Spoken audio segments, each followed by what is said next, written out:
Truly understand what people may say. They believe to think how we think is far from okay. But I believe it's never okay to abandon your dreams. And it just so happens that our dream is to lift up a holy king. See, this is my life, my choice, and I choose to lift up my hands. And please don't be alarmed if when the music comes on, I begin to dance and run across the room until I can barely catch my breath and fall on the floor because I gave it all and have nothing left. See, I'm gon' worship until I pass out. See, I came to worship until I pass out. Cause we go hard in the paint, hard in the paint. We go hard in the paint. We worship hard in the paint, hard in the paint. We go hard in the paint. We worship hard in the paint, hard in the paint. We go hard in the paint. We worship hard in the paint, hard in the paint. We go hard in the paint. We worship. If you came here to laugh at somebody, you can go ahead and laugh at me. Cause while you steady laughing, I'm dancing off shackles and being set free. See, I may look like money, but you don't know what I've been through. And I'm still going through some of it, so dancing is something that I gotta do. See, Jesus was the only one that saved my soul. He took a chance on this broken-hearted man, grabbed my hand and he made me whole. Yeah. See, Jesus was the only one who saved my soul. Yeah. And Jesus was the only one that made me whole. So I'm gon' worship until I pass out. See, I'm gon' worship until I pass out. We go hard in the paint, hard in the paint. We go hard in the paint. We worship hard in the paint, hard in the paint. We go hard in the paint. We worship hard in the paint, hard in the paint. We go hard in the paint. We worship hard in the paint, hard in the paint. We go hard in the paint. We worship. I came here to worship a holy God. And I don't care about what you've been through, cause also my life is going hard. And I've been through some pain that nearly left me dead. But God changed my way and he said, this is something you should do instead. See, I was singing for the world, singing for these girls and singing for this fame. But just like Saul changed into Paul, Jesus Christ came and changed my name. So I came to worship until I pass out. Did you come to worship until you pass out? Brothers and sisters, don't worship until you pass out. Brothers and sisters, worship until you pass out. Because we go hard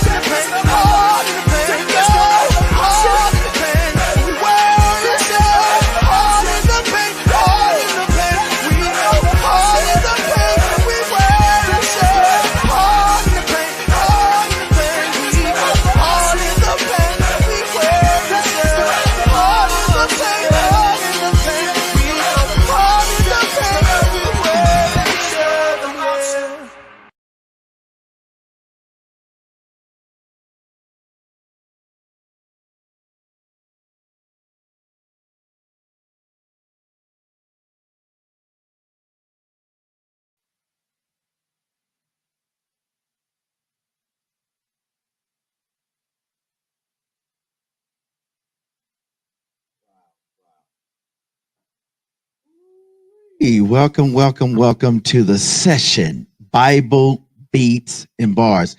Listen, I'm your host, Minister Fred, too. You already know the business. Wow, that was an amazing video by Uncle Reese. And it's, praise him till I pass out. We're dealing with the whole theme of relationships, how to save your marriage before it begins or starts.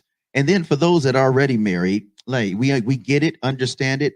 It's how to maintain it and keep that thing right, keep it juicy, keep it fulfilled, keep it healthy, keep it holy, keep it happy.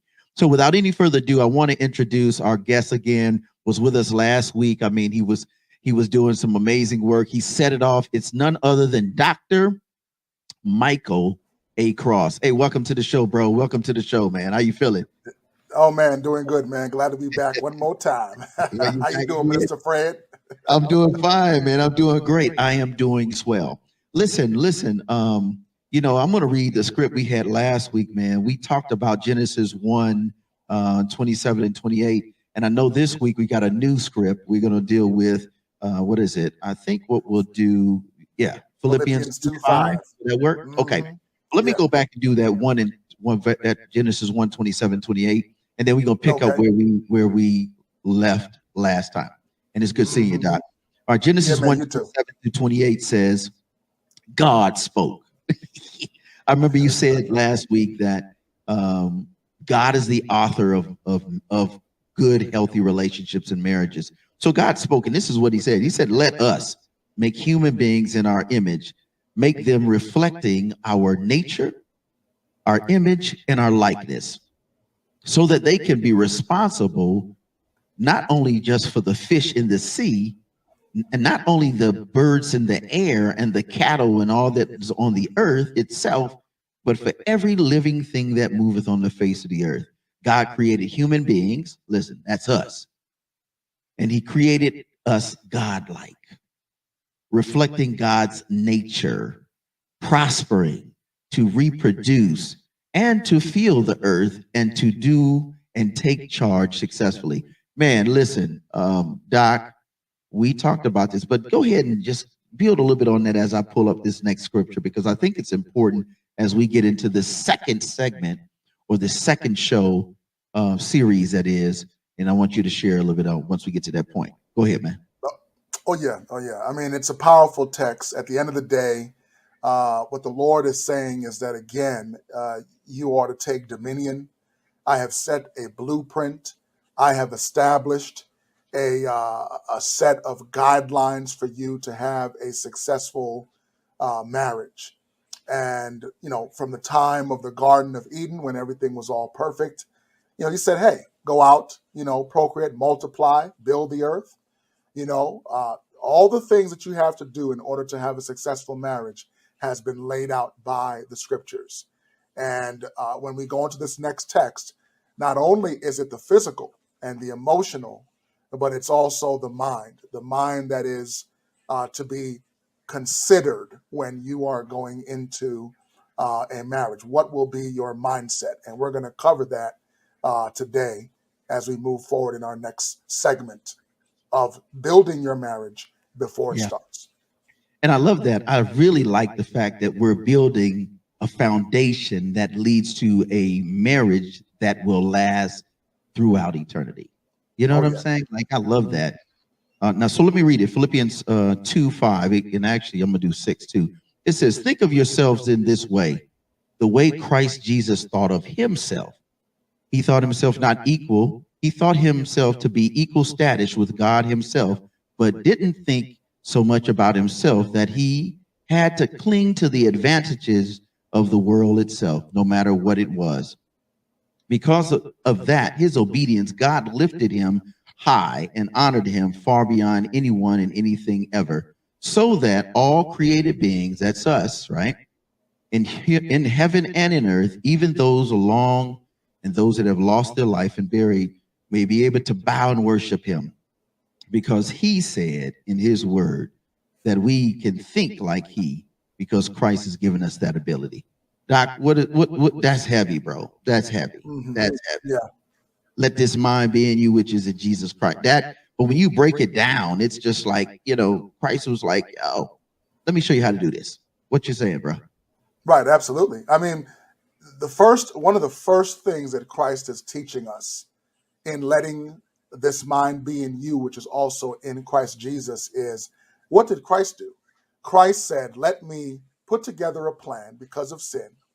Let me be willing to come down and die on Calvary's cross, and let me put myself through the issues of humanity and all of that to die on the cross. Well, if you want to have a mind of Christ, you must be willing to sacrifice. You must be willing to have a humble spirit. You must be able to look at the same components of Christ's humility, his sacrifice, his ability to serve, and all of that. That also goes into marriage, into people, into relationships. If you look at Christ as the blueprint, as the model, all of those things that you see in his character must also be in you. And that includes the path and the journey of dating and courting and then eventually going into marriage. And now Christ was not married, but he still set up principles of character and humility that we all should emulate. Wow. Now, before we go to the first music video, so just so we can make this clear, we're dealing with mindsets. Is that what we're dealing with? Talk about what we will discuss before we get into this music video and then the interview itself. Oh, certainly, yeah. So every person brings a mindset to marriage. What they're saying, what they're thinking, what they're believing when it comes to trying to tie the knot. It's their attitude towards marriage. They have beliefs. They have thoughts and feelings and attitudes about the concept of marriage. And so there are 5 principles, 5 mindsets that has been taken into consideration. They've done studies, and most individuals have 5 mindsets, which are resolute, rational, romantic, restless, and reluctant. And we're going to cover those mindsets. And I'm telling you, it's going to be deep. It's going to be powerful, because you may think, well, I don't know. Yeah, you fall in one of those mindsets. And we're going to break down why you fall in one of those mindsets and how one mindset, different from the other mindset, can often come with conflict or resolution. And we're going to deal with those mindsets. And I'm telling you, it's going to be powerful today. Well, there, got it. It is. Dr. Cross is in the building again. Round 2. Ding, ding. We're going to go to this music video, bro. You already know. Let me handle this. You know what I'm saying? So you're going to enjoy this music video by Heesan Lee. And then you're going to also see the intro, how we get down for the show. And don't forget, we want you to tune in always to the No More Dirty TV show on Friday nights. And you can get the replay on Wednesday. We'll be right back. The Session, Bible, Beats, and Bards, Mindsets, 5 of them. Dr. Cross, yours truly. Shout out to the squad. We going to get it. Let's go.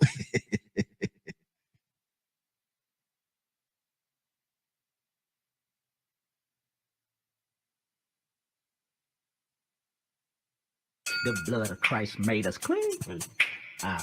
The No More Dirty TV show, hosted by Minister Fred 2, airing the cleanest and dopest music videos in the industry every Wednesday and Friday at 7:30 p.m. Central Standard Time on the No More Dirty Inc. YouTube channel.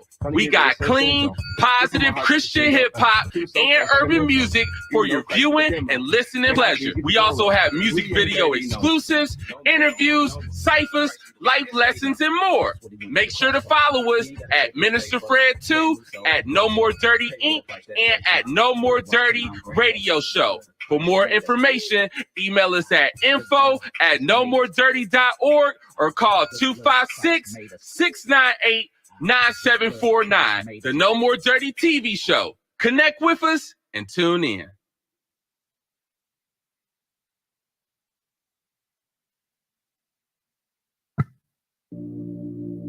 Do you know what it's like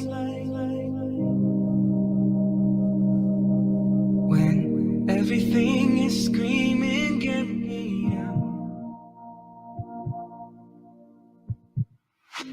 demons got the best of me. I'm sitting here, life is stressing me. These thoughts wanna mess with me. I'm scared of my destiny.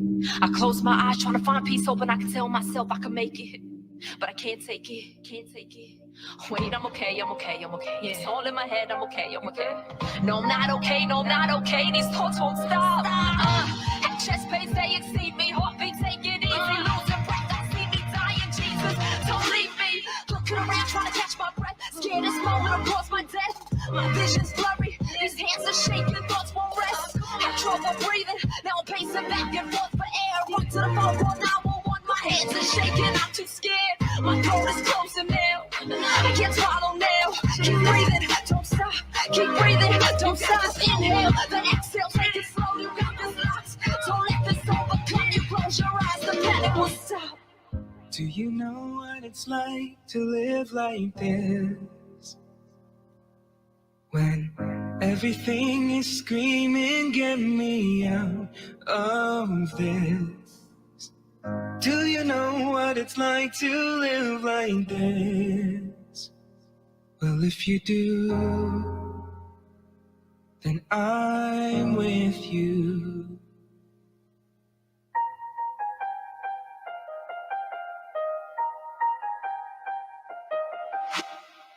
Maybe some pills would help me. They say it could numb the mind. If I could live one day without these thoughts, then I'd be fine. Sitting in traffic scares me.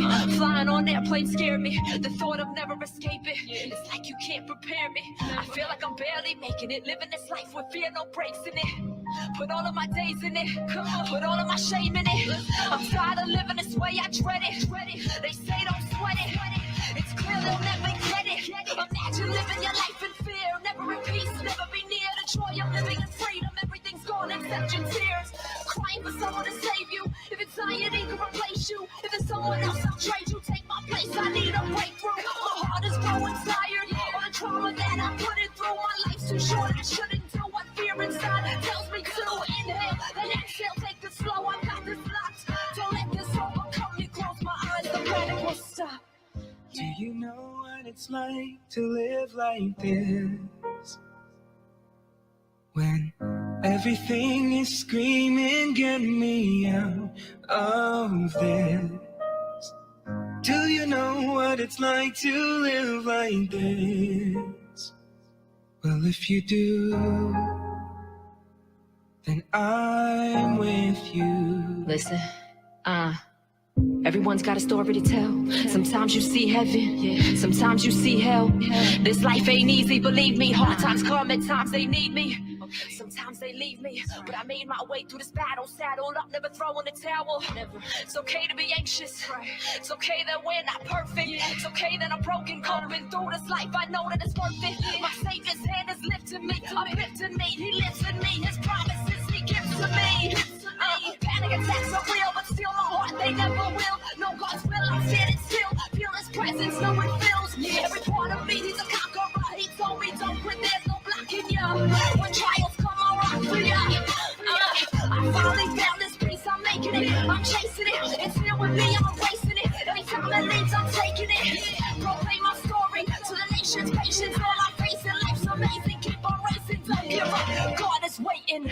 Do you know what it's like to live like this? No, you don't. No, you don't. When everything is screaming, get me out of this. Do you know what it's like to live like this? Well, if you do, then I'm with you.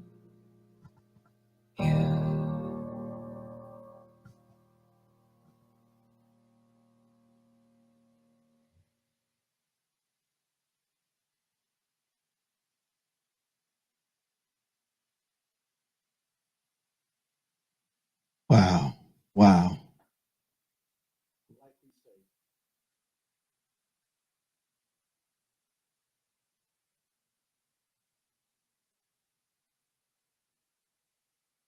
Simply amazing. What it takes to find that happiness in relationships that not only make a difference, but how do we do this? What kind of mindset must we have to actively be prepared for the marital relationship. I'm going to bring back in Dr. Michael A. Cross, and we're going to dig right in, and let's do it right now. Dr. Cross, you ready, man? You ready to get in on this, man. brother? Oh yeah, we're here, man. You ready? to go. All right, so let's dig in. Mindset number one. Let's talk about it. What is mindset number one? And then let's find out how to do this thing and do it right. Oh yeah, man. So mindset number one is called the resolute mindset, which means, admirably purposeful, determined, and unwavering. 22% of the population falls into this category. They have a traditional, optimistic view of marriage, expecting lifelong love. They feel in control of their life. They have a life plan, and it includes marriage. Typically, this resolute mindset is someone who has both parents, even up to grandparents, that have had strong, long-lasting marriages going 30 and 40 and 50 years. So when they go into this marriage and they're in the courting and dating, they're resolute. They're solid. They're saying to themselves, I want to spend time with this person for the rest of my life, and divorce is not an option. More than most, resolutes have carefully considered what they want for their life, and the one thing is certain, they want to be married. They are true believers when it comes to matrimony. They are more than twice as likely as others to say that divorce is not an option, and they are resolute with words like devotion, dedication, and commitment. Less than 2% of resolutes find themselves in divorce. And in fact, only another 2% usually say they never want children. So they plan and invest in their life and in their family from the go-get. Wow. This is really, really important, man. Doc, when you think about, I never really thought about in this manner, like what you were telling me. Like, for instance, we were talking prior to this show, folk, and we were talking about why there's so much mental anxiety is because the mindset, if it's not stable and it has not come to a resolve, like what you're saying, then you're all over the place. I'm all over the place. I'm not sure. I'm just going to go with it. I'm going to wing it. And I have no professional objective, like we talked about last week. And I think that's important. Doc, why is that so important? Why is this mindset, the resolute, why is it so important? Well, here's the thing. When you're in the throes of dating and courting, you would assume that the main purpose is not only to get to know the person, and the main purpose is to build. That's why I keep saying that rushing into marriage, rushing into relationships because of financial obligations, or you had children and now you want to just jump into it, is quick. It's impulsive. I always say 18 to 24 months should be the minimum that someone should take time to get to know the person. Well, in the time that you are getting to know the person, guess what? We hope, and the plan of this whole thing is that wherever you are, and you'll learn about the other mindsets, resolute is the ideal, is the place you want to get to, but you don't get there overnight. You don't get there tomorrow. You get there by building that time with getting to know the person's history, their family, their expectations, your expectations, any kind of career goals, any kind of financial credit report, and I can go on and on. Criminal background, pathology. These are the things that you must learn and know about the person in order to get to, oh man, I'm in. I'm resolute. I have spent time and I'm ready. You don't want to get down there and you're unsure. Right. Yeah. That's why it's so important to get to that resolute mindset. It's interesting. I'm a big movie buff like you. I got a chance to watch Marry Me, Will You Marry Me Again? That's on that movie with J-Lo. And it was amazing. Yes. And it you could see dealing with the mindset. You know, one thing you're thinking, another thing you're seeing, but you just going with it.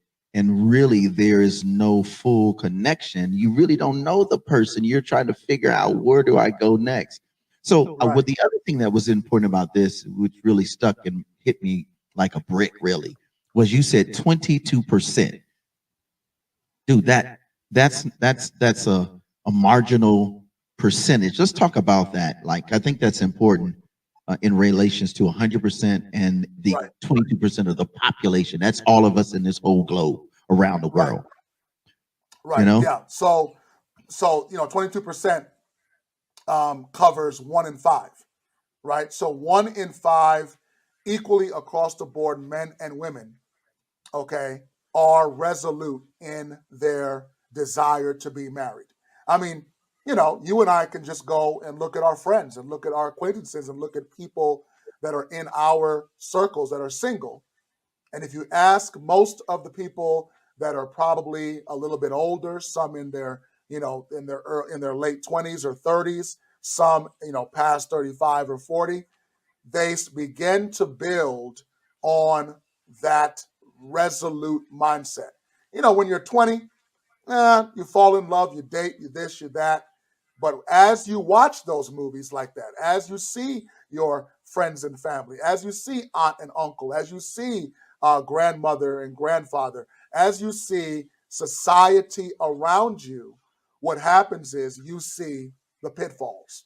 You see the red flags. Yeah, Right? and it's You see you do. all the damages. Yeah. Right. There's no way to get away from it. So what happens is when you see it, your mind begins to say, I'm not going to do that. I'm not going to do that. Right. I need to get help with this.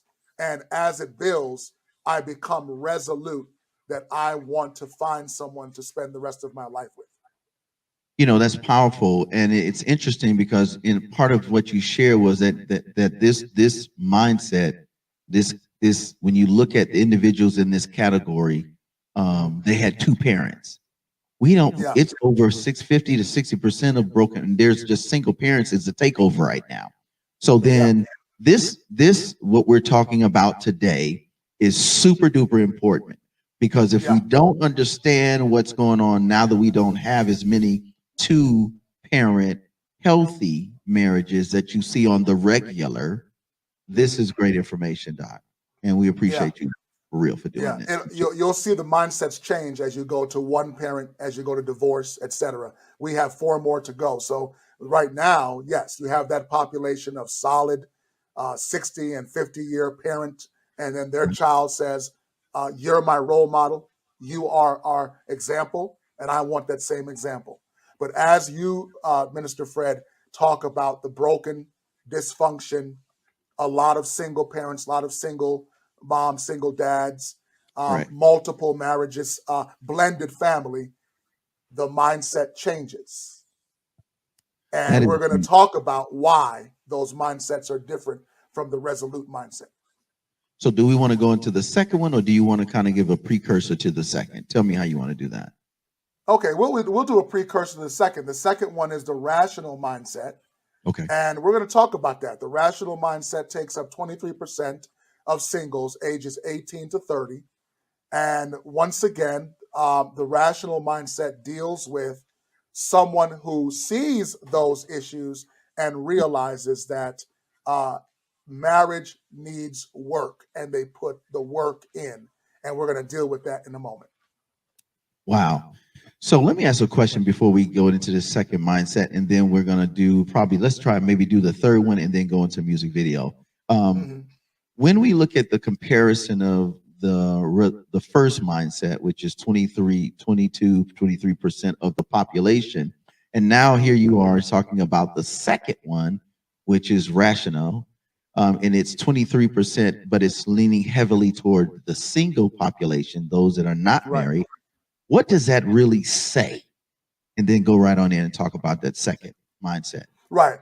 Yeah. So what that basically says is that while you may have a general overview of marriage across the board in all cultures, all population, when you look at religious individuals who are of people of faith, when you look at generational, You have an older crowd. You have, any number of cultural, like West Indians and African American and Caucasian.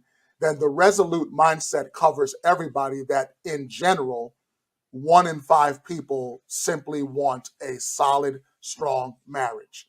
Now That's we're going into the right. Now when we go into the rational mindset, it skews towards a millennial and a younger population, because that population is watching everybody else. And then they're saying, hey, okay, I see all of these movies. I see all these different dysfunction. I see all the baby mama drama. And rational mindset says we got to put work. So let me share what the rational mindset is. okay. They view this lifelong commitment with more caution than others. The rational mindset guards their heart. They're doing what they can to protect it from harm. That's why they tip the scales a bit more towards rationality than romance when it comes to matrimony. They don't buy into the mystical idea of finding their soulmate. They view finding a potential partner to marry as a more rational endeavor than will inevitably require serious work, right? When asked what they expect from the marriage, rationals are more than other segments expect the road of lifelong matrimony to have its share of bumps. And so they realize that in order to find fulfillment in marriage, there's a price, and that price is hard work. So for an example, they reject the idea of a soulmate. The cohabitation is viable. Let me tell you about the cohabitation part. Yeah, and I Again, think this is important because it's so unique to yes, how we think and how we move. right. The cohabitation part is this. Um, Looking at generations and looking at back in the day, cohabitation was shunned. No, you all don't live together. You all don't have intimacy together. You live on one side of town, she lives on the other side of town, and you date, and there is a curfew, and you need your father or your mother's permission to be able to maneuver a courting and dateship and a dating idea, Correct. right? But this generation of the rational mindset of the 18 to 30 says, I want to learn about this person intimately in the house. I want to live with them, and I want to learn all of these things firsthand. So let's move in together. And that's dangerous because, as you and I know, when you cohabitate and move in together, you begin the journey of wife and husband benefits without being married. And you see all the habits, you see all the things about the living and all their different quirks and different things. You have your first argument. And what usually happens with cohabitation? You split up. I didn't know this Right. person was, I didn't know. Then they raise their voice, and then the red flags start to happen. Then you have unmarried domestic violence. Wow. Wait. That. Oh. It's a lot. Wait. You went somewhere. You said, I was thinking, domestic violence, blah blah blah. No, unmarried, meaning you're in Unmarried. the house and you identify something that triggers you or ticks you off, and Right. instead of you having had taken the time prior to living together, now you're Right. living together and you can just go ham. You just go ballistic, Right. With an causing that unmarried man right, and an unmarried woman. but acting like you're married and Exactly. you're happily ever after husband or wife. Right. And you have those control issues of you're not married. You're sharing bills, sharing this, probably sharing children. And if you're not married, oh, you hit me, I'm out. I should be able to pack up my stuff and walk out and say this, I'm not going to do this. We're not going down the aisle, and we are going to move on. And what usually happens is people that are in those situations find themselves being controlled and staying unmarried in a long-term cohabitation relationship because they did not take the time to learn about the person separately before you moved in. You know, this is deep. This is super deep, Doc, because it goes back to the principles, the biblical perspective, and the biblical principles, which is you must be true to thyself, be true to thy God, be true to the person, and also forever growing and learning. So the minute you Yes. stop doing that, building yourself up first, like I need to be a better person. So I need to really work on me, and I need to work on me in my quarters, in my crib, in my house, before I Right. just jump and start moving in with somebody else, Doc. And then I Right. haven't even figured out how to get it right for Fred. But then I'm gonna be Right. kicking it with old girl, and then we got this thing, and then that's not even to include the bond sexually now that is a spiritual principle that has been in act physically, procreation, if possibly. And then you got Yeah. kids coming in it, and then it is drama because I Yeah. didn't get me right, which Right. is We're, part of the 18 to 24. You know, that's bro, that's just yeah. We're doing it backwards. That what you're talking right. about, Fred, is we're doing it. Number one, we're not following the blueprint first, and then we're doing it backwards and expecting a different result from the blueprint. You know what they say: if you keep doing the same thing over and over again, expecting a different result, that's the definition of insanity. Insanity. And right, and what happens is you think, let me, yeah, let me do it my way. No Yeah. counseling, Right. right? Right. No older couple mentorship, Yeah. right? No time to get to know the person, but you engaging in sex, Mm. you having children, you know, Hmm. you're doing everything, you're cohabitating and moving in. And then at the end of the two, let's say the 18, 24 months, Right. right? You did all this, Right. or Right. even 3, 4, 5 years, you're saying to yourself, oops, I messed up. Yeah, Mm. yeah, because now you're in this relationship that you did not follow the blueprint. And now you've got the blended family, children out of wedlock, etc. And you've got all kinds of collateral damage and hurt and emotional pain and suffering and all these different things that now press against what you should have done. And that is take time, get counseling, follow the blueprint, and you have a better chance of a long term marriage than short term that leads to divorce Mm. and You know, separate. this is really, folk. This is very, very, very, very important information. You know, I'm sitting here listening with an objective ear, and I'm going, man, I blew it. So to all those folk that really went backwards, what would you say to them as a starting point? Remember, this is saving your marriage or your relationship before you even get married. So, what would you Right. say to that individual that has done everything you just said? Mm. Literally everything you said. I mean, I got the whole nine. I'm in court. I'm trying to get my kids. I got a really nice woman that's with me. I'm living with. It's a nice guy. He's great.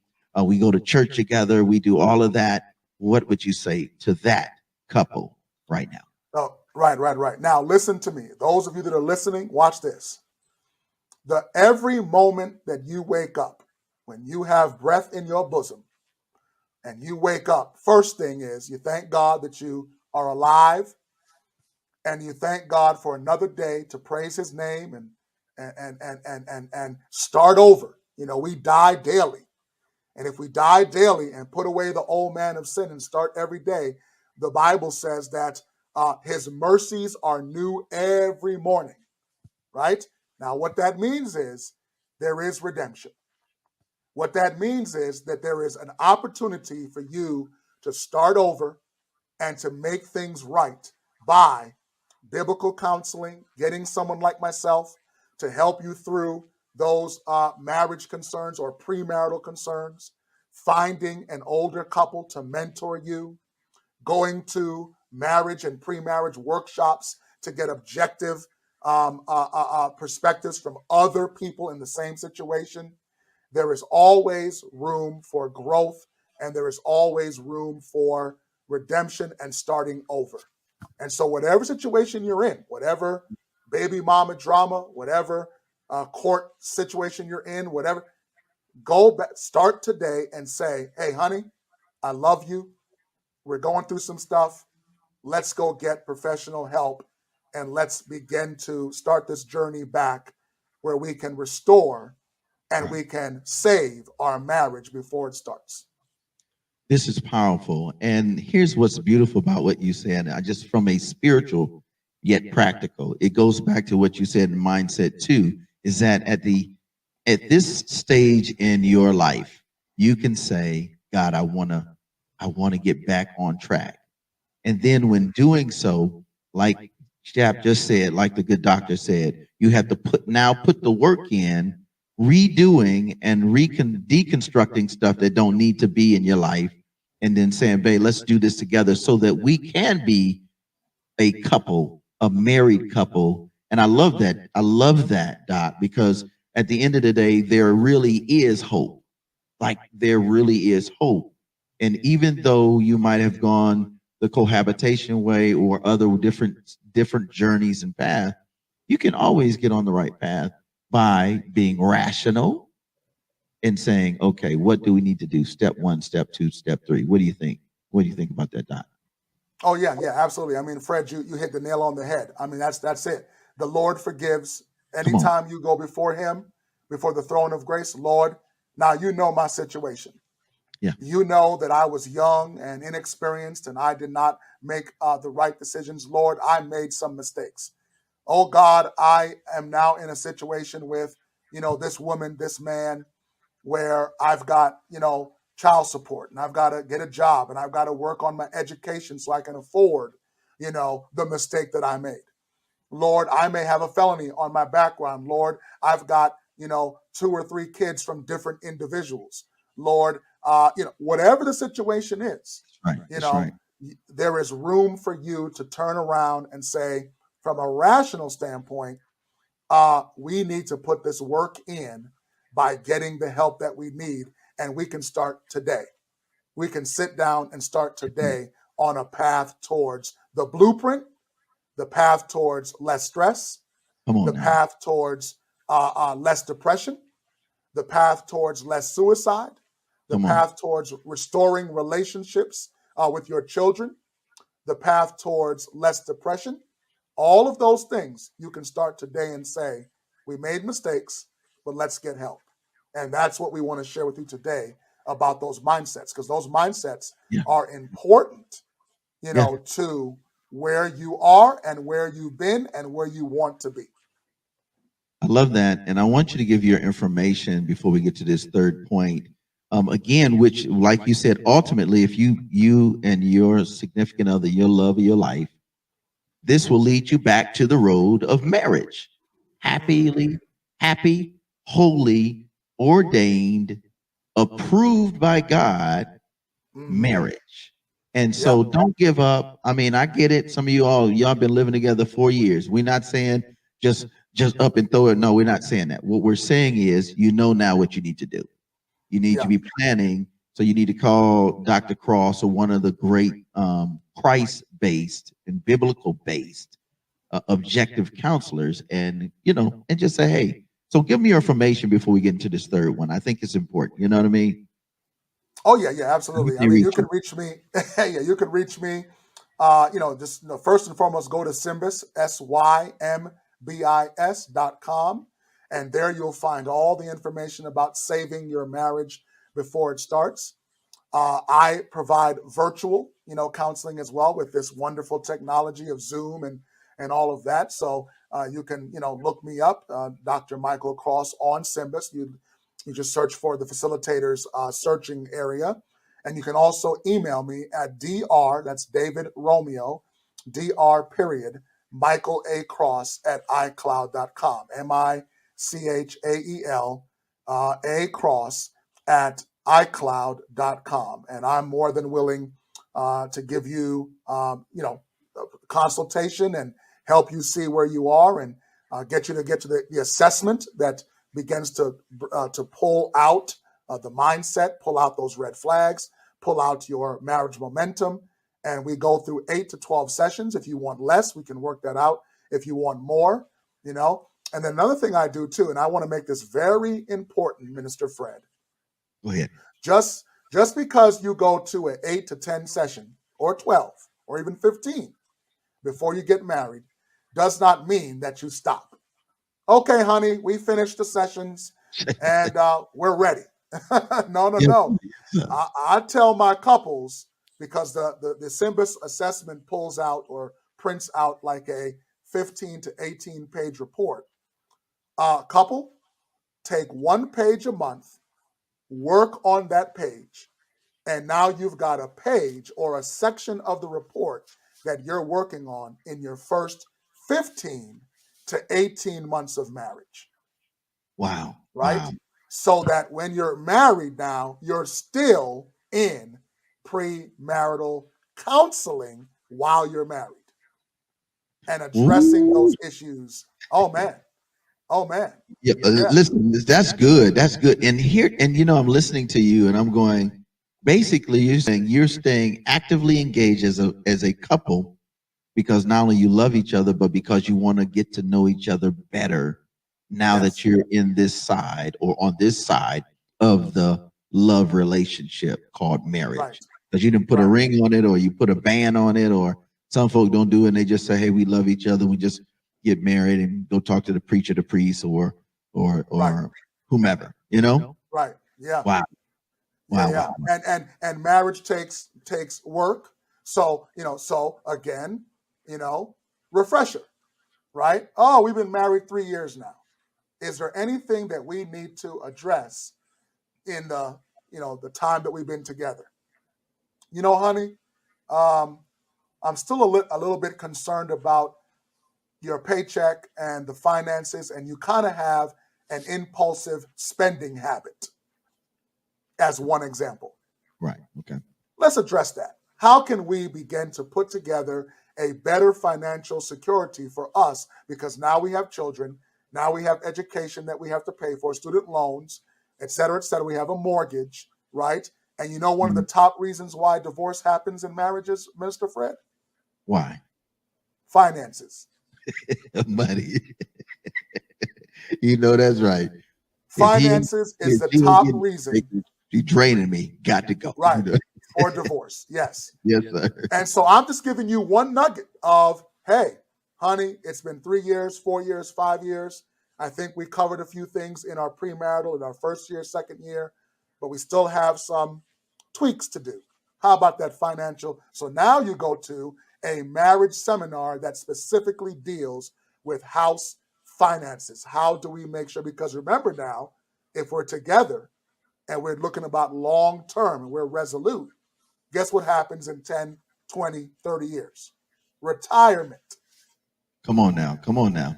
Yeah. Right? The kids are now in middle school, high school. You got track, you got football, you got them growing, you got clothes, you're not thinking long term. Right. But you're spending that money on them rims. Right?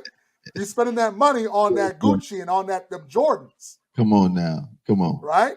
Yes, and you're sir. not thinking long term that, honey, we love each other and I can't afford to be impulsively spending on stuff when we have to consider retirement and financial security and job security and promotions and pay increase, etc. I'm just giving you a small nugget of one of the top reasons why. That's a nugget. You say that's a nugget? That's a nugget of why people get divorced. That's the biggest nugget out there. That's a $2 nugget. You know what I'm saying? That's a big nugget. Yeah. Okay, so let's do this. Professor, I think we need to go to a video. This is it. Just these two. We got 3 more to get through. So let's go to a music video, man. I'm thinking, let's go with KRL. They got a video called Run It. You got to run it. You got to do the work. And then when we come back, we're going to knock out the last 3. I hope you are enjoying yourself again. This is The Session, Bible Beats and Bars. I'm your host, Minister Fred, too. Shout out to my Professor X, co-producer, DJ, you already know, Scissorhand, making sure the music and all the videos is straight. And then we want to say shout out to my co-host who is doing what he do behind the scenes. We'll be right back. The Session, Bible Beats and Bars, with our special guest, licensed board Christian counselor, Dr. Michael A. Cross. Stay tuned. Get you some water. Don't go nowhere, though.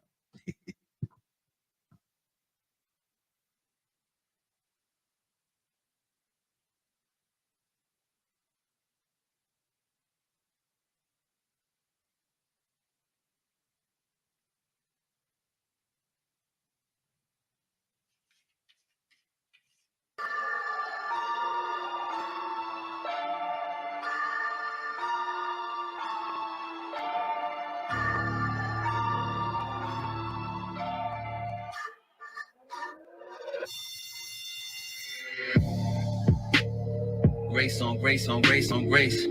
I can't even count all the mistakes on stakes on stakes on stakes. But I will not stop, I'ma shoot my shot like Lillard. I ain't dumb boy, pass me the rock like Clay. In the slums, I'ma shoot my J like Dilla. Run it, I can't even count it, I can't even count it, I can't even count it. Run it, I need 3 clerks, I need 3 accountants. You don't know where you found me. Had it not been for the Lord, homie, ain't no telling I was wildin'. I was worn out in my soul, on the way to throw the towel in. I heard he was a fountain, I was thirsty, I was starving. I heard mercy was a plan back when the serpent slithered in the garden. I was knee deep in my own eating, given every reason to discard them. But I was made free, now it's OT, OT. I'm all in. Run it, I can't even count it, I can't even count it, I can't even count it. Run it, I can't even count it, I can't even count it, I can't even count it. Run it, I can't even count it, I can't even count it, I can't even count it. Run it, I can't even count it. You can't muzzle me, cause I got a God that's in love with me. Cross on my chest where he suffered thee. Death for the wicked to sup with me. When I thought he had enough of me, he called my name, put his son in me. And now the Holy Spirit run with me. My soul had a woman, he wanted me. But God told me, run it. All of your goals and all of your plans, put them in my hands. Run it. All of your folk and all of your family won't understand. I swear they be wildin'. They shot their belief from the islands. But we can't preach our faith in the man that was slain as a lamb when he suffered the violence. He can have it all, I told him run it up. I don't pray for blessings, he done enough. Brand new mercy way before the sun is up. We don't need your counsel, Satan, shut it up. Win, win, win, I gotta win, win, win, win. Yeah, 10, 10, 10, now I'm on 10, 10, 10, 10. Run it, run it, run it, run it, run it. Win, win, win, I gotta win, win, win, win. 10, 10, 10, now I'm on 10, 10, 10, 10.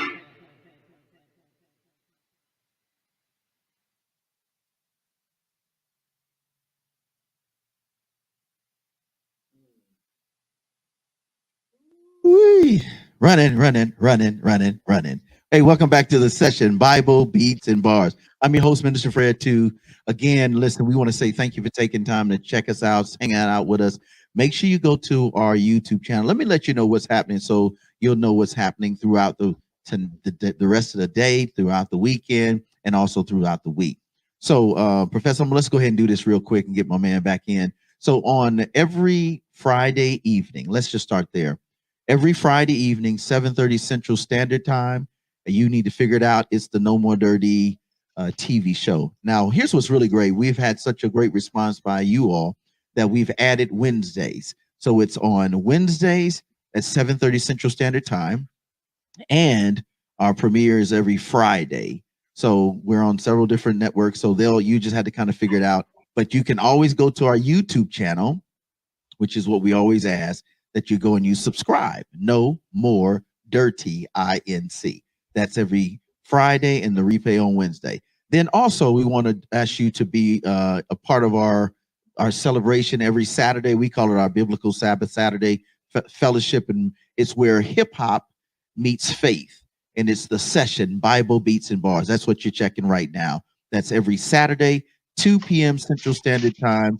You can check it out in person, our studio here. You can come hang out with us. That's at 5045 North Memorial Parkway, Suite B in Huntsville, Alabama. And that's if you're in our area. If not, then you can catch us on all of the YouTube, all of the Instagram, Facebook, Twitter, and of course, you can get us on Facebook, No More Dirty INC.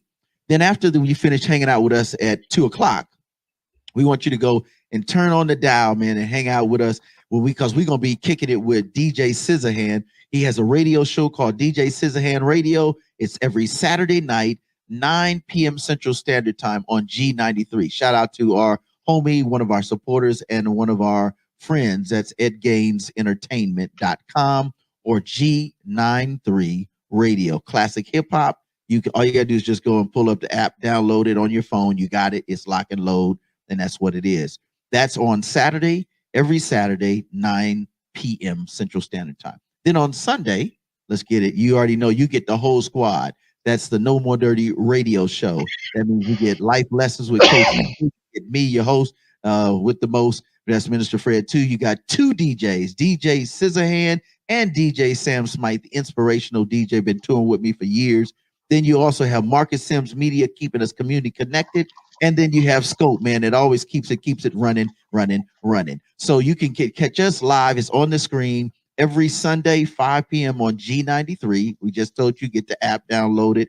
You can also 6 o'clock on We Up 103.1. You can check out them on their app or 103weup.com. You can go worldwide on our website, nomoredirty.org. And we also now have our podcast. You can catch it on Anchor. You can download it. It's the Minister Fred 2 and No More Dirty Radio Show. So you got it, man. Listen, this is what we do. And then, of course, our website, pull that up real quick so they can see that. We want to make sure that you are invested as well as we are. We are community connected. We want you to go visit the website. In fact, put it on the whole screen, man. I want you to visit nomoredirty.org. Invest. Check it out. Decide what you want to do. And then say, hey, I want to be a monthly sponsor. I want to hit it. You can do something on Cash App. You can do something at the website. You can say, listen, I want to be a part of Camp Smart. I want to be a part of the festival this year. Whatever that might be, volunteer for whatever. We have the Greatness Project, and then share it. So that's what it is, man. All day, every day, it's No More Dirty, INC. Now, thank you for tuning in. Again, let's bring in our guests again. I want you to know that it is all about you. We want to see you healthy in your relationships, so that you'll be even healthier and happier and holistic and holy in your marriage. Yo, let's bring on our man. Our good friend is my man, Dr. Michael A. Cross. All right, man. We here. We round 3, baby. We're here. 3. We here. What's up, bro? What we got going on? Yeah, man. The sound is good. You can hear me? Yes, sir. I got you, man. We can hear you, brother. All right. Awesome. Yeah, man. So number three, baby. It's getting deep. It's getting deep. Now, this one is, I should say, is vital because let me just get into it, and you'll understand what I mean when I say it's vital. Run it. Yeah, man. The romantic mindset. The romantic mindset. The romantic mindset inspired by ideal of affection and love. This segment, 19% of the population, brings a heavy dose of idealism to marriage. Romantics expect love to be lived out with unintended passion and ongoing intimacy. Love for romance is a bit like a movie. It is adventurous, poetic, starry-eyed, chivalrous. In a word, love for the romantic is idyllic. What's the word? Idyllic. It's idealistic. Idealistic. Okay, I got you. Right. They see love as it is, whether it is or not. Right, exactly. Okay. Yeah. They believe in their soulmate. In fact, they are nearly twice as likely as the average person their age to say there's only one perfect marriage partner for me. So they bring a great deal of idealistic hope and not a short supply of unconscious pressure to their marriage. They don't have a plan. Your mic is a little. Give me you sound a little tickle in your mic. Oh, I don't know what happened. Okay, now you're there. You're there. Okay, all right, we're ready. You're back. Okay, we're ready. Okay, and so they don't have a plan. Okay. They believe in the one person out there for them, and they tend to be service workers and clerks by trade. Okay. Now, let's go back to the comment you made a few minutes ago about those movies. Okay. Yes. The rom-com. Rom-com all day. Yes. Okay, let's get into it, brother. You can maybe take me. Yes, the rom-com. Rom-com. Okay? Yes. The rom-com, right? What is the typical starting point of the rom-com? The rom-com starting point is I'm in love with this person. Right. I have an idealistic look at who they are. Mm-hmm. Okay. They're beautiful. They're J-Lo. They're The Rock. They're handsome. They're sexy, whatever it is. Right. I don't know them. Right. I haven't spent time to get to know them. Right. I don't know their family. I don't know any of their past history. Yes, and the movie usually starts out with, if the movie was only 5 minutes long and you love them, I would get married to them right now today. You're right. right? Absolutely. Right? Absolutely. Right? Absolutely. Rom-com. And then what happens throughout the movie when conflict arises and the in-laws step in and the parents pull you back and say, oh, wait, you don't know this person. You don't. What happens is you go from the romantic idealistic to, oh, Mm, am I willing to, number one, I've learned about their past right. and now am I willing to accept them, make some changes, learn, and Mm. then go down the aisle at the end of the wedding scene at the end of the rom-com. And literally, here's what's so funny. You're absolutely right. It's only 2 hours of movie. They have done everything in a minute and 20 minutes, an hour and 20 An minutes. hour and 20 minutes, right. And they ride off in the sunset like, da-da-da-da. Right. And Yeah. it's like, bro, this ain't for real. But Right. it's been romance. We've been romanced so much by the ideologies, like what you said. And I think it's important because at the end of the day, if we're not careful, we will actually take on something that's really not real, which is, I think that's where you're going. Correct. Oh, yes, absolutely. I mean, romantic mindset does not take into consideration the work that you have to put in to get to the resolute mindset, right? Wow. You Wow. got to go from romantic, you got to go up from romantic to the rational mindset, right? And then from the rational up to the, resolute. And romantic. Now, let me throw a few things at you there, Fred. Yeah. Romantic mindset puts sex first. Okay. Makes sense. Yeah, if you are not celibate and you are engaged in sexual intercourse, Correct. you put the romanticized person, you put intimacy first without the rational, hey, before I engage in this, let me look at this person's health history of STDs. Let me look at this person's past sexual dilettantes. And then what happens is when the romantic mindset takes over and sex is involved, and now you've got the consequences and the reaction of children and the emotional and all of that, that's when the rational now hits you right in the behind, Kicks in. kicks you in the Right. behind, and now you're forced to move from romantic to reality.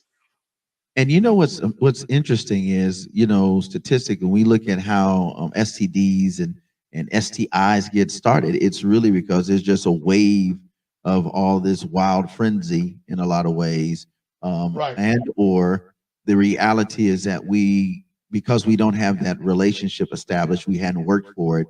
We just assume because I look good, you look good, she's cute, I'm handsome, he has money, and it goes back to that, by beholding, we become changed. That's a principle that if Yeah. we're not careful, like you said, we will start at the mindset 3, thinking that he or she is good enough to be mindset 1, when really they have Yes. no idea because they haven't put any work in for themselves to be Right. mindset number 1. So how they Yeah. gonna do that for you? Right. Facts. Right. And then romantic mindset also leads to a very high divorce rate, right? Because now let's say the mindset of romanticize, this is my Prince Charming, this is my queen, and you have not put the work in.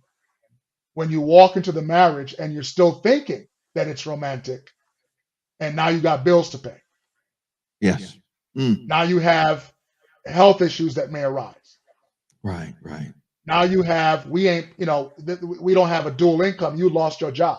Now COVID kicks in Yeah. and reality happens where loss of job or any number of things. Now you end up from that romantic mindset, Mr. Fred, with all of the collateral damage that you have seen in our community. Blended This. family, Yeah. And broken families. You know what's interesting, Doc, is that it sounds almost like when we get involved in this third mindset, we're really making a bad attempt to be one in terms of husband and wife, two becoming one, because we're mentally we're thinking single. Well, this is what I want because this is what I see in him or her. So I'm Right. living a single life in my brain. Right. Mentally, my picture is I'm a single man or woman, and I like what I like, so I'm just going to go for it. Right. But I didn't said I do like we've took the time to be one flesh. Right. Wow, that's Right. crazy. Yeah. Because not only, like you said, collateral damage, but you're talking about long. Now you're talking about generational damage. Oh man. Yes. Generational, because you Yeah. add the mama drama on it, and then you haven't even then you divorce and you move out your business. What's happening with these kids? Right. Now we talking about Right. foster kids. Now we talking about leaving kids in the trash can. Now we're on another whole level, and all Right. because I thought he was good in the bedroom, but he was no good. Your dad ain't no good. Your mom ain't no good. All of that. Yeah. Yeah. And you bring up a good point, because I was just telling a friend of mine about that old 1970s, 1960s little analogy. Daddy was a Rolling Stone. Yeah. I remember that was a hit and a half too, bro, back in the day. Right. Yeah. Romanticized. Right. The culture tells you even today. Now we're talking about back in the day, but even today, your music Right. videos Yes. and all of that, they romanticize relationships as this looks good and that looks good.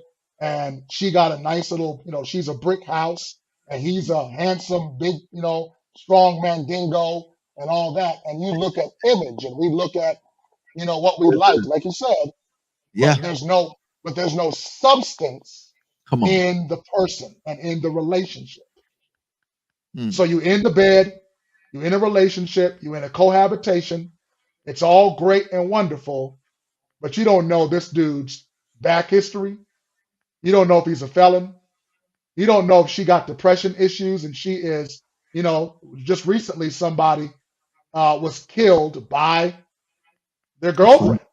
That's right. That's right. Stabbed to death by the girlfriend. That's right. Right? Mental health, Because mental you health, don't, polar, all yeah, this, you know, all of that. Yeah, all of that. bipolar, mental health. Yeah. Yes.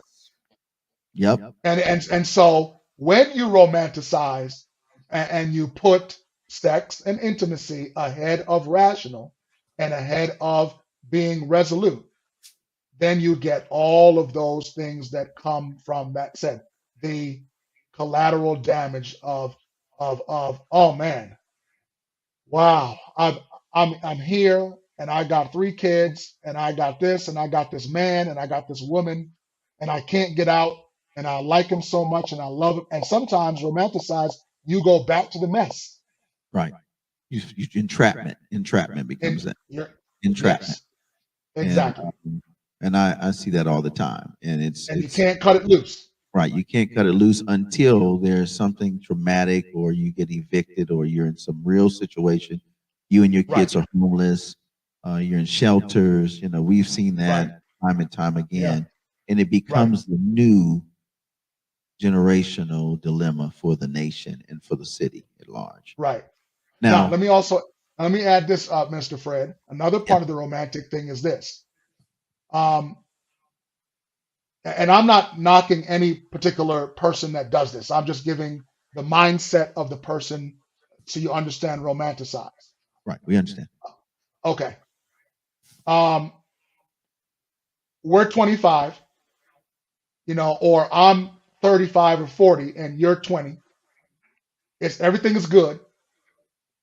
And we have a romanticized approach to relationship.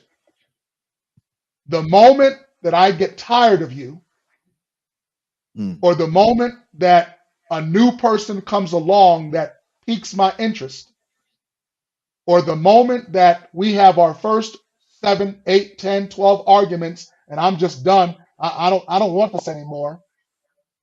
The romantic mindset says, I'm done and I'm an upgrade.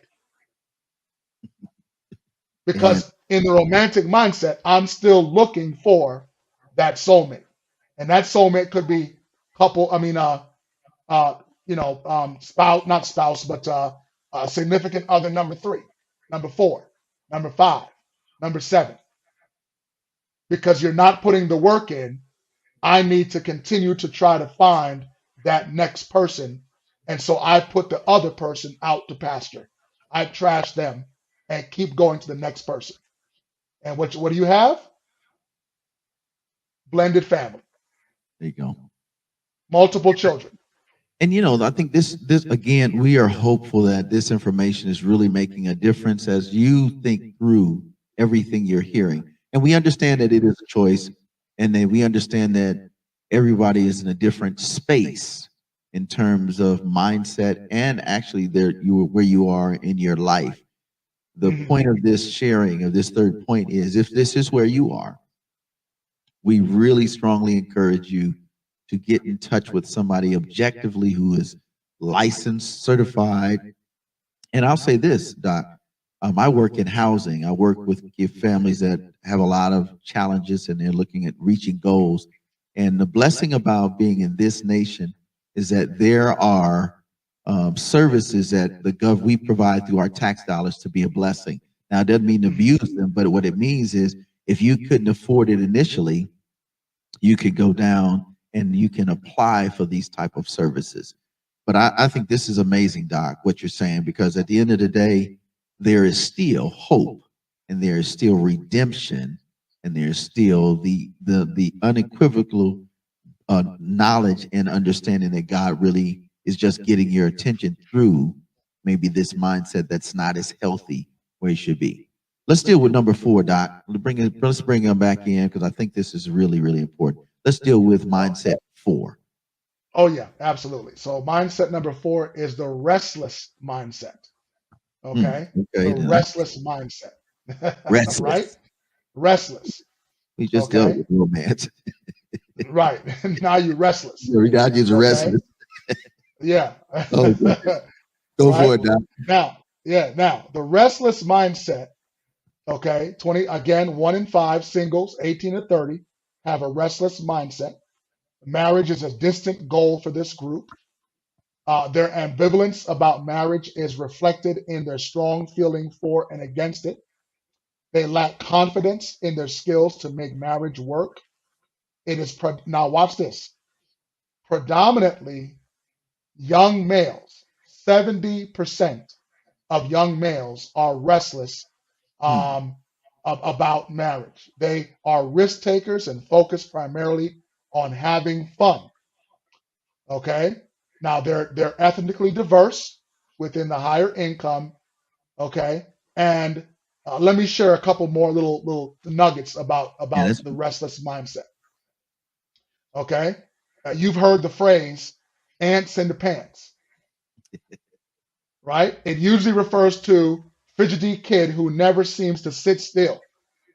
The same restlessness, however, is found in some young adults, especially cavalier males, and who dominate the restless mindset.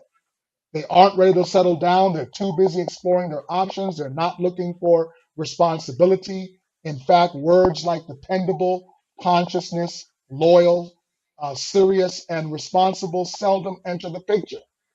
They go for it attitude is focused on fun.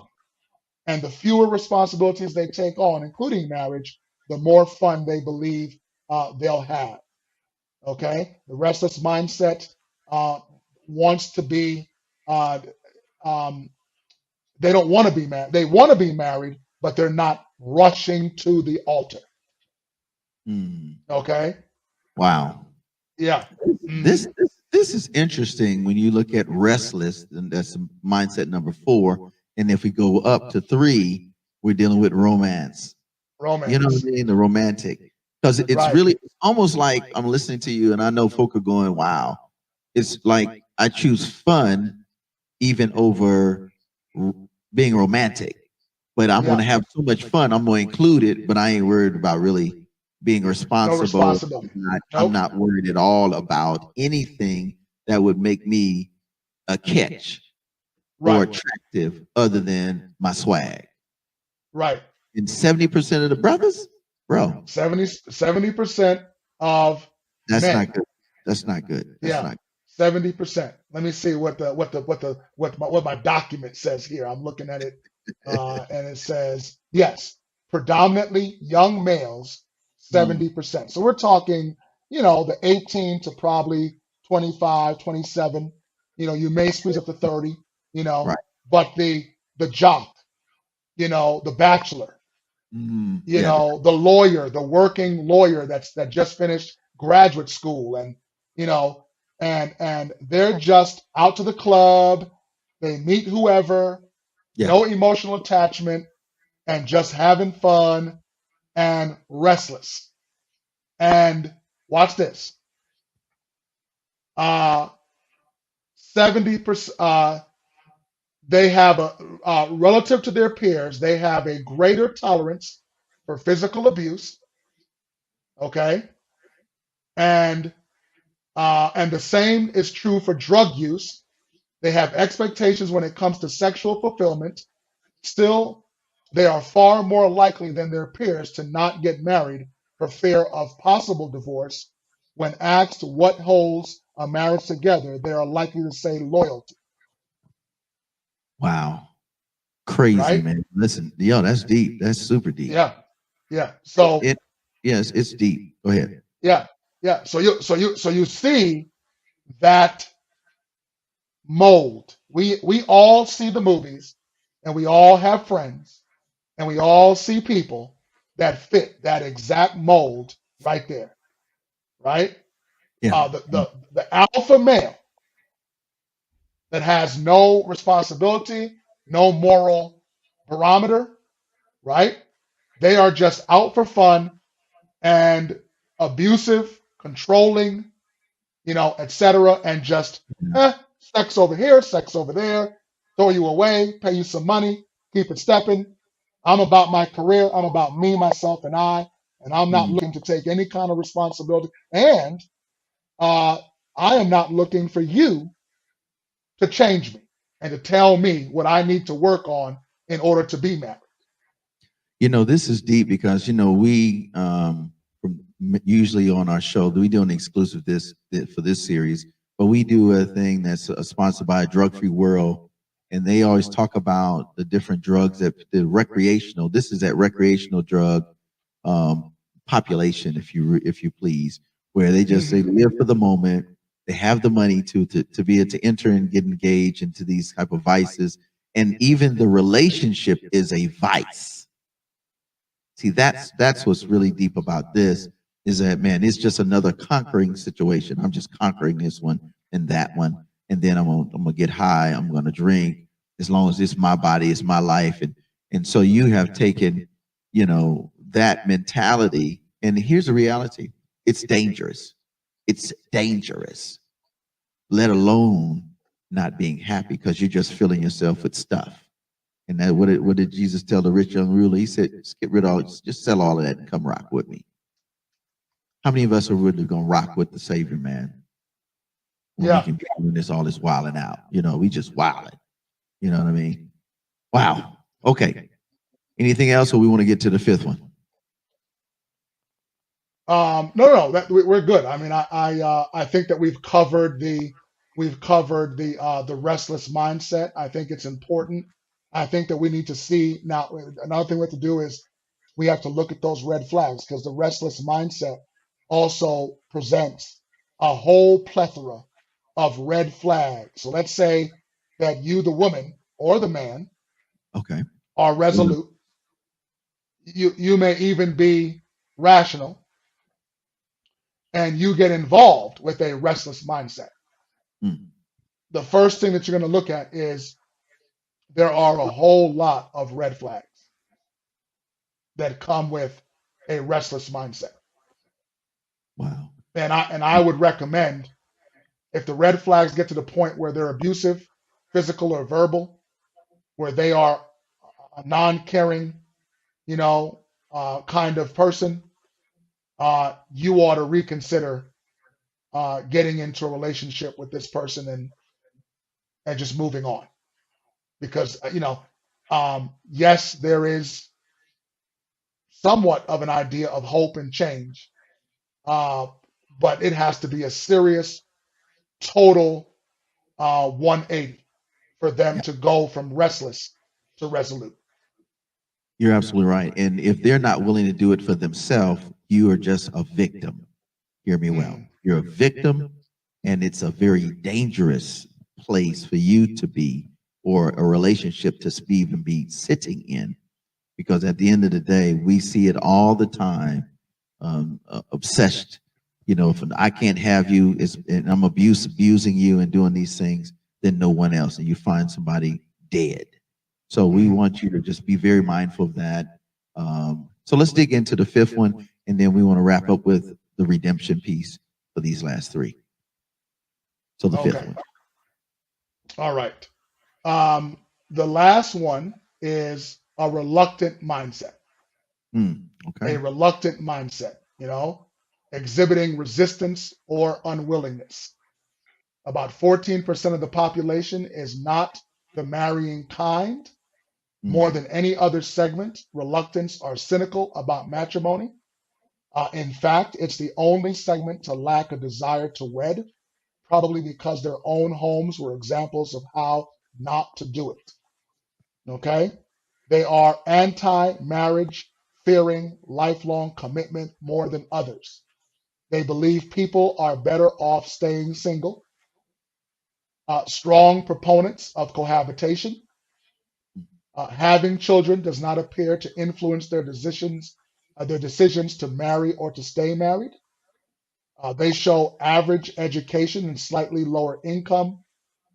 Uh, they have heard of starter marriage, or they do. If you ever heard of a starter marriage, in the book Starter Marriage and the Future of Matrimony, the author defines the phrase as a first-time marriage that lasts 5 years or less, and you do not yield children. So again, this is a person that is reluctant. They don't want to get married. Sometimes they're forced into marriage. Okay, um, and they just they want to be single. And here's the other part. Oftentimes, the reluctant mindset is okay with um, common law marriage. Right. Right. They're very into living together, cohabitating, sharing, but never walking down the aisle. So they want the marriage benefits without the actual commitment towards marriage. Mm. And when you look at their background, they probably come from a broken home, high divorce rate. Mother or father has totally wiped out any kind of hope for them because mother and father set a horrible example. Okay. Mm. Dad was just, never Oh, around. And if he was around, he just came in for a little one night stand and he's out. That's my daddy. I never met my daddy. My daddy, I'm now 20 something. My daddy's got multiple other partners. right. I You got know, several siblings that are not from the same mom or dad. yeah. Yeah. So But because I have a bad uh, upbringing right. or Correct. history, marriage is not for me. This is why and again, I want to say thank you very much, Dr. Cross, for taking the time to share all this good stuff with us. Because you know what? This is helping us literally be able to look at where we sit right now and say, in the relationship that I'm in right now, am I resolute, rational? Am I romantic? Am I reluctant? Am I restless? And then Mhm. say, is this where I need to be? One. And number two, is this where I ought to be? OUGHT. The Bible says, shun the very appearances. He says, to know, for him to know that this is not good, to him it is a lie. So, Mhm. or her, we're equal opportunities here. The bottom line is, these are very, very necessary to understand. Let this mind be in you, which is also in Yeshua, Jesus the Christ. And if we don't heed biblical, even listen, I'm gonna just say this, chap. Even if you say, man, I'm an atheist, I don't believe in all that crap, blah, blah, blah. Okay, okay, okay. Just hear me. Even if you choose not to do the Jesus or the God piece, if you would heed to the words, the practical wisdom, and I'm really trying to be very objective. If you could just say, look, let me try these nuggets. Let me just try these suggestions that Dr. Cross has said. And then after that, say, listen, let me see how this works. Go for it. What do you think? Oh yeah, yeah, absolutely. I mean, the reality is that these mindsets. Now watch this.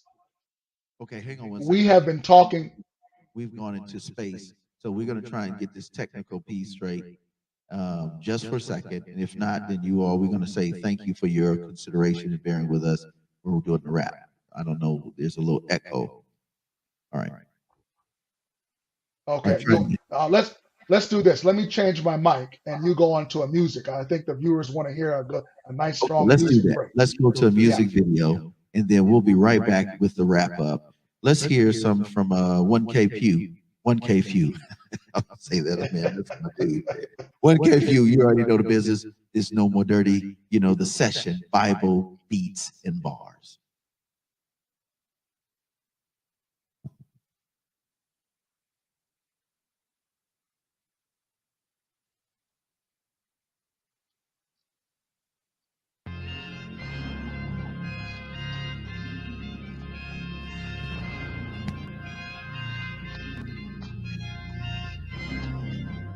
Yeah, let's go.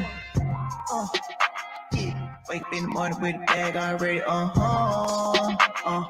Brand new day, hate mad already. Cause you know it ain't tricking if you got it already. Got it already. Let's go already. Wake up in the morning with a baddie already. Shot bad already. Give my ex no time, I done had it already. Had it already. Cause you know it ain't tricking if you got it already. Already.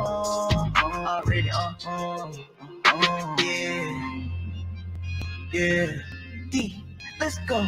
Girl, you trippin', just come as you are. On the sun, you already a star. Every picture I throw rock and roll. You know I don't be stunning on fall, yeah. Turn that Bible, then I'll give you bug, yeah. While you fighting, I thought it was love, yeah. Jefferson's moving on up, yeah. It's a little hard to see, cause we up there. It's a little hard to see. And I'm paid up for real still. When I get on the beat, I go cute feel. When I try to keep peace, it ain't concealed. If you try to keep up, it's a done deal.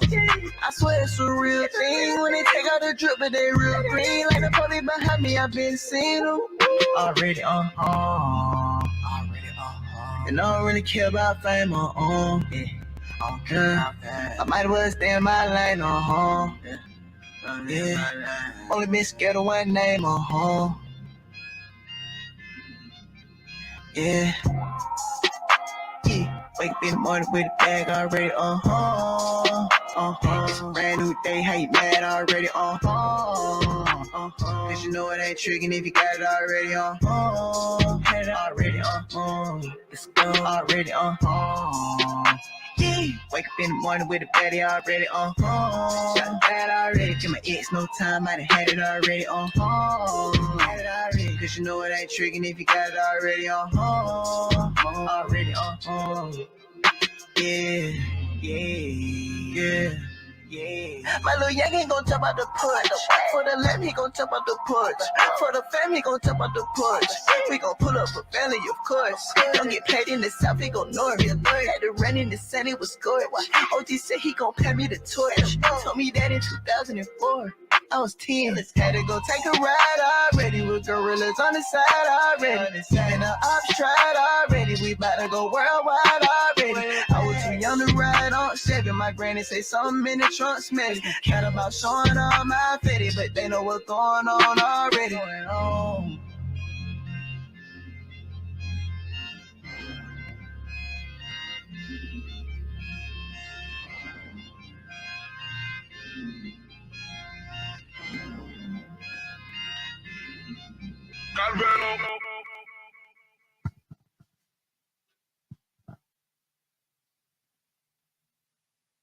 Yes, indeed. Welcome back. Welcome back to the session.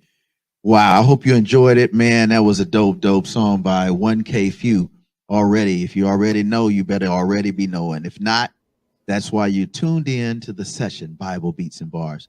Again, we want to say thank you for taking time to tune in. Let's get right back in with the wrap up with my man, the good doctor. It is none other than Dr. Michael A. Cross. What's up, Doc? How you feeling, bro? Oh man, I'm doing well. How's that? The sound better? Yeah, that sounds a little bit better. Yeah, I think we can wrap this one up with this one. Okay. All right. All right. Yeah, man. So let's wrap it up. You asked about really the difference between like a biblical perspective and maybe Yeah. those that may not have a faith, a journey or what have you, maybe atheist, etc. And once again, let me share with you. Now, look at what we've done all throughout this session. Mhm. We came with the Bible at the beginning, but none of the mindsets that I have offered you came from the Bible. So they're universal. Come on now. The mindsets are universal, regardless of whether or not you are a person of faith or not. Okay? What that means is that these principles are supposed to and do cover all aspects of life, regardless of where you come from, right? Your resolute mindset, whether you're a preacher, whether you're atheist, whether you're a rabbi, or whether you're no one, no faith at all, it should be the same. You should understand that God or no God, you should be resolute in knowing whether or not you are ready for marriage. If you're restless, or you are just reluctant, there's no faith that has to be involved in that. You just know that I'm sleeping around, I'm this, I have a bad history, I have whatever, and Right. and you want to get to the place where you build from being reluctant to restless to romantic to rational to resolute, and that's our ideal, regardless of your faith background. I'm thankful that you shared that. And I want to say, and we both, as because we are men of faith, and we have seen the Most High change our lives for the better. So let me say this as we go to the God's mailbox.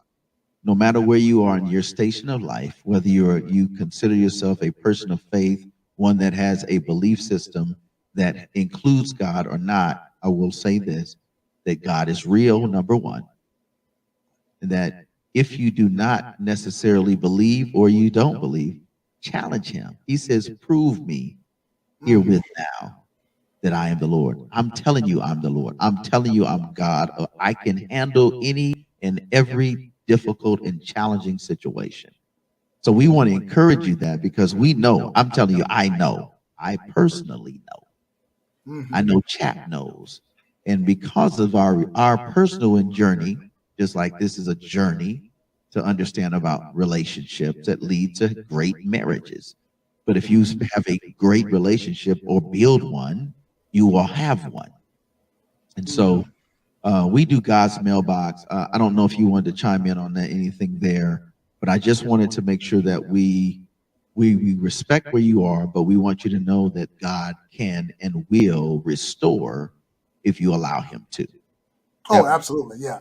As I said at the beginning of this whole journey, he is the author. Right. He has set the blueprint. And on this TV show, while we do respect everyone's faith journey or no faith journey at all, I am a vehement believer that God is the one that you need to seek and search out and prove that if you put him first and you seek a biblical counselor and you approach your marriage from the Bible and from the principles set forth in mindset and in character and in humility and in grace and in redemption and the ability to turn things around, oh, come taste and see that the Lord is good and that he will restore that which the devil has taken. And I promise you that if you do that, you're going to find yourself in a long-lasting, loving, powerful, impactful relationship marriage that will also turn into a mentor and a role model for others to follow. And you'll find yourself in that place if you come and say, Lord, I give myself to you. I give my marriage to you. I give my single life to you. Come on, that's So it. that I can be prepared and ready. And I'm praying. I haven't met her. I haven't met him. But I'm currently right now praying for the spouse I have not met down the road. That they too can be ready so that when we come together, we are ready to save our marriage before it starts. Boy, you preaching there, boy. You preaching there, brother. And it's practical. You know what I'm saying? So that's really. I just want to close with the God's mailbox. Everything you've heard today, everything that you have the ability and the opportunity to glean, meaning you take it, you think about it, you talk to God about it, or you meditate on it. We do something here called God's mailbox, and it's very simple. I'm going to do this real quick because I really want you to get it. Here it is right here. It's a little piece of paper, or you can do a notebook, depending on if you're a journaler. Write down on here those things you want to change so that you can be a resolute type of person and have a resolute mindset. So, God, I need to work on this. This is my struggle. I can't handle this. I get frustrated. This is my problem, blah, blah, blah, blah, blah, blah, blah. Or maybe it might be, I am struggling with, I want to be married. I want to be in a healthy friendship that could develop into a dating situation. Write it down. Just write it down. Write it down and take the biggest risk of your life. Let me tell you something. When I started writing this down, Dot Cross, it became the most therapeutic thing in my entire human life. And it was just on GP. It was just, the late Sister Daw said, this is what we did growing up in our church. We just wrote down and rewrote it and put it in the envelope, sealed it. And then once we did that, we took it and they had a big mailbox, right? So Sister Dawes, before she passed, she gave us one called God's mailbox. That's it right there, right? And then we would, after we would do our thing, we would drop it in there and ask God to be God instead of us trying to be God. And I have watched in my own personal life, God do amazing things. I'm a better Fred because of my conversation, my writing, my therapeutic time with the Most High. And so we want to encourage you to do the same. Now, at the end of the month, we're going to burn all the prayers. You can mail them if you want. You don't have to.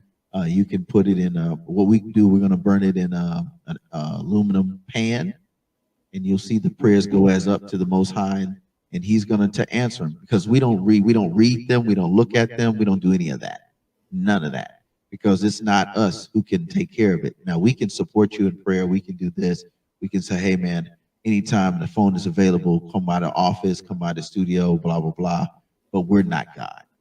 But we know God, and we're connected. So where 2 or 3 are gathered, you got 2 right now, myself, and you got the good Dr. Cross, who's an ordained minister of the gospel and a licensed, board certified, objective Christian counselor. So don't get it twisted. God's got you. What do you think? What do you think, chap? God's got him. Oh man, look, Sister Doss. Let me first say that I honor Sister Doss, man. I miss her. Yeah. She was a powerful, powerful minister of the gospel, and I am better because I knew her. And so, on this TV show, we want to take time to just honor her, and know that her legacy lives on in both you and I, and all those that she came in contact with. Habakkuk 2:2-3 says, and the Lord answered me, write the vision. Come on, write it down. Make it plain. That's right. On tablets, so he may run who reads it. For still the vision awaits its appointed time. That means that when you write it down, you got to wait for the appointed time. It hastens to the end. It will not lie. Come on. Listen. It's real, man. This is real as it gets, bro. And the text says, if it seems slow, wait for it. It will surely come. It will not delay. Look, the Lord has covered every aspect of our life, and I love the mailbox. And so, look, yeah, write it down, make it plain, understand you must wait for it. It's not slow, and it will hasten to the end, and the Lord will answer your prayer. So here, let's do this. Chap, since you got the paperwork, you bigger and deeper than me in this area. I would like for you to pray, but I'm going to say this as a precursor. We're going to pray that if you are in any of those five mindsets, that the Lord, those four, we're going to get you to that top one. We want to all be at resolute. That's where we really need to be. That's where we ought to be, and that's where we should be. And so the prayer today, Dr. Chap, I call him Chap, but Dr. Cross, is that I need you to take him to the throne, bro, because there are people that are watching this and will continue to share this. And while we have a great time and we have the dopest videos, don't get it twisted, hands down, we got the dopest people in the building. You're our most precious, precious, precious guest. You are. And like Jesus said about John the Baptist, he said John the Baptist was the best, the dopest, the most unique prophet to ever walk the earth. But even greater than John the beloved, the Baptist, or John the Baptist, excuse me, was anyone who wants to have Christ or Yeshua as their Savior. So I want you to just approach the throne on behalf of all of us, and especially those that are in those spaces of reluctance mindset, relentless mindset, romantic driven, this ideology that, I can come and go and just hit it and run. Papa Mama was a Rolling Stone. And even those that are dealing with rationale, meaning if it don't make sense mentally, I ain't doing it. But sometimes that's where that faith kicks in, because God says, I need you not to be so rational sometimes. Just trust me. But we want to get to that place where we're at that resolute. We are resolved that through God and the proper horizontal relationship building, 18 to 24 months, we can get there. So would you please take us to the throne, and then drop off them prayers, because we about to get out of here. It's just thick. The air is thick, brother. Yeah, absolutely. All right, let's pray. Loving Father in heaven, we are so grateful and thankful for your grace and for your mercy. We are so thankful that you are a God, and beside you there is no other. We are thankful that there is nothing too hard for thee. We are thankful that way back in the Garden of Eden, you set the tone, you set the blueprint, you set the guidelines with Adam and Eve to say, I don't want man to be alone. Let me give you a helpmeet, and let me give you someone that you can share your life with. And though sin entered the world, you still set examples of couples all throughout the Bible that, yes, have made mistakes. Yes, there's all kinds of blended family in the Bible. Yes, there's all kinds of children that have been out of wedlock in the Bible. Yes, there have been all kinds of challenges and struggles in the marriage unity in the scripture. But Father, there is redemption. There is hope. Yes. There is a turnaround. There is a restoration that you can give to, and have given to, the human race. And so we've gone to, Lord, these five mindsets. We've gone through the reluctant, the restless. We've gone through the romantic. We've gone through the rational, and we've gone through the resolute. And all of these mindsets come with challenges. All of these mindsets come with behaviors and decisions that we make that challenge us before we walk down the aisle and say, I do. And somebody out there today may be in one of those mindsets. They are reluctant. They are romantic. They are restless. But we want to get them to the resolute mindset. We want healing and redemption and power, and we want counseling, and we want professional help, and we want mentorship, and we want whatever mistakes that have been made to be forgiven, and to turn around where you are right now and begin the journey towards a resolute mindset that come hell or high water, I want to find the right spouse, the right person that I can live the rest of my life with in loving union, holy union of marriage. And so we lift up those couples today. We lift up those that are been married, maybe a year or 2 or 5 or 7, and they may need a refresher. May they also find help. We have the singles that are looking for a relationship, looking for marriage, looking for someone they can spend their life with. May you bless their efforts wherever they may be, in school, in careers, in the household, in the workplace. May you be the center of these relationships, that your name be glorified in a loving, powerful marriage mindset. We thank you. We praise you. We know that you are God and that you are able, and there's nothing too hard for thee. Bless Fred. Bless myself. Bless the entire No More Dirty team, many of us single, that we may take these nuggets, these lessons, and apply them so that one day when we come back, Fred will be married with a loving spouse. I will be married with a loving spouse, that Christ will be the center of our marriages, and that you would be glorified. We thank you, we praise you, for we ask this prayer in your holy name, Yahshua the Christ, who is Jesus of the Bible. And the church said, amen, amen, and amen again. Boy, you preaching up in here, man. A big shout out to our homie, co-producer. He's that's my dude, man. Professor X, man. Y'all give it up for Professor X, man. Always keeping it. We want to say thank you so much for being a part of this chat, Dr. Michael A. Cross. Thank you so much, man. We appreciate you both. And to our extended family, that is DJ Scissorhand, who has graciously been here making sure that the music is on point behind the scenes, and also my co-host Marcus Sims and the rest of the crew. We want to say we appreciate you, we love you, we thank you for all you've done, and to everyone who has taken the time. Yes, indeed, we got the best team in the world. And to our studio guests and to all our guests that are online, we want to say thank you so much. We love you. Listen, we love you.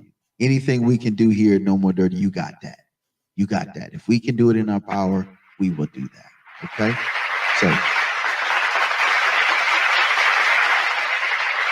yeah. And we pray that you were inspired and that you'll take these nuggets and run with it.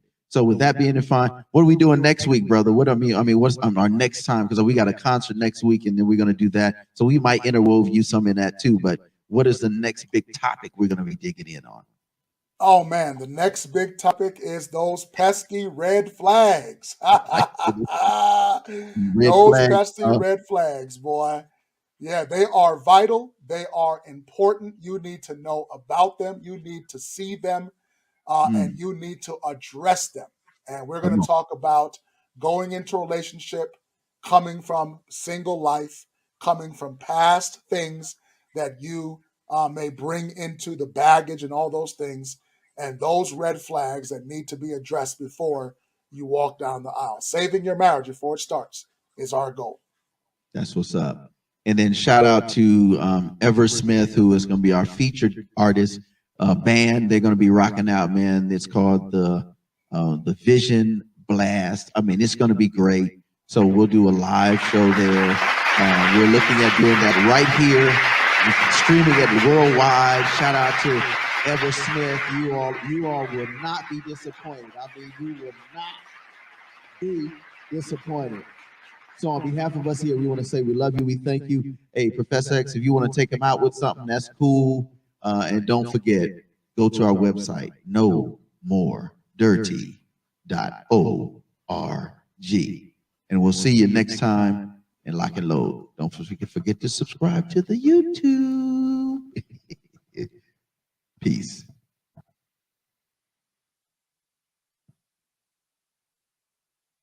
They sleeping.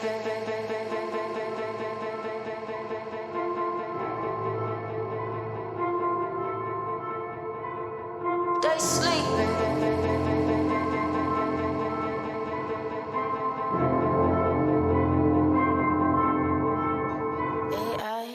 It's my lord land, the landlord. I expect my respect, rent due. Slice bars with a ginsu. Karate, the body, the track, can't get kung fu. Too many pandas in the gang, chewing bamboo. Tickled by the feathers of the fang. Got your name in the lights on a pedestal. Drunk off the crowd of fools. Take flight down the flight, couple bottles of that better than you. Pride like a female, can I spit fuel? Gas, flames, I'm a renegade. You renegade, just say you let the semi spray. Man, keep it real. I'm a problem and an answer to sum it up. Call me AI, God be my anthem. Y'all mad, having in the tantrums, but you smiling. Man, keep it real. And you ain't gotta run with nobody when you running. You running. Take the fake and we can keep it real. And I know that bed feels so good when you sleeping. When they face on the ground, when they listen to the sound, I'ma tell them pick 'em up. I'ma tell them pick 'em up. I'ma tell them pick 'em up. I'ma tell them pick 'em up. I'ma tell them pick 'em up. I'ma tell them pick 'em up. When they face on the ground, when they listen to the sound, I'ma tell them pick 'em up. I'ma tell them pick 'em up. Pick 'em up. I'ma tell them pick 'em up. Pick 'em up. I'ma tell them pick 'em up. Pick 'em up. I'ma tell them pick 'em up. Something about a rap dream. Or have you looking in the mirror at a crack fiend? And we be staying in the mud and surrounded by the blood. Denzel, pray tell in my last scene. No training day. And Reen looking at your fame today. And y'all don't never listen to the Jordan till you pip and make a shooter fall back like a fade away. Until y'all fade away. We ain't even tripping, no.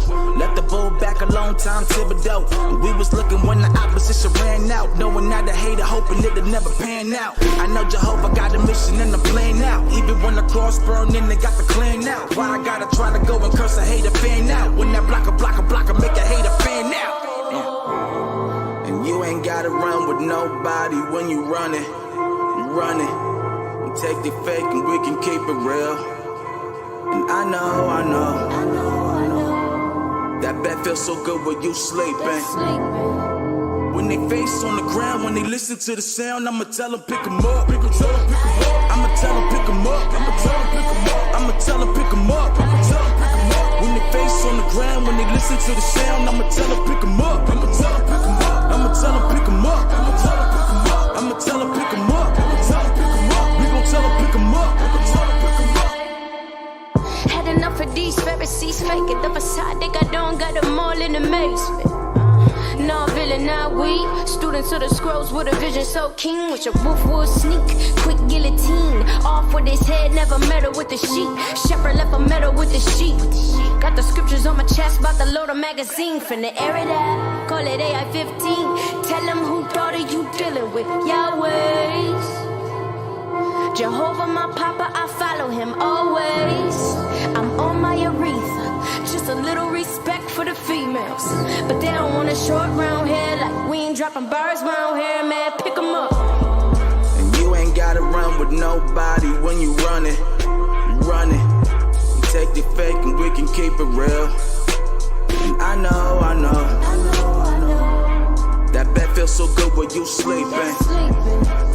When they face on the ground, when they listen to the sound, I'ma tell them pick 'em up. I'ma tell them pick 'em up. I'ma tell them pick 'em up. I'ma tell them pick 'em up. I'ma tell them pick 'em up. I'ma tell them pick 'em up. When they face on the ground, when they listen to the sound, I'ma tell them pick 'em up. I'ma tell them pick 'em up.